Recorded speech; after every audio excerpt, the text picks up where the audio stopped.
So guys, আজকে আপনাদেরকে দেখাবো যে আপনারা আপনাদের প্লে স্টোর থেকে কতগুলো অ্যাপ্লিকেশন ডাউনলোড করেছিলেন তার হিস্ট্রি আজকে আপনাদেরকে দেখাবো।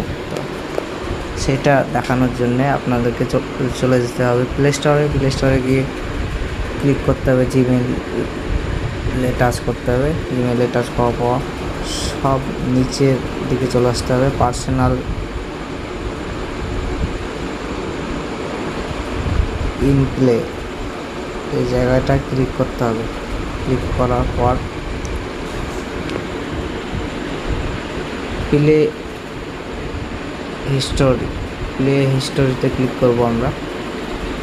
এরপর সব নিচে দিকে চলে আসবো।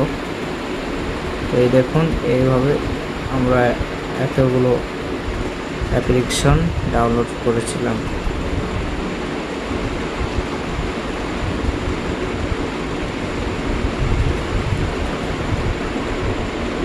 ভালো লাগলে একটা লাইক, শেয়ার আর কমেন্ট করতে ভুলবেন না।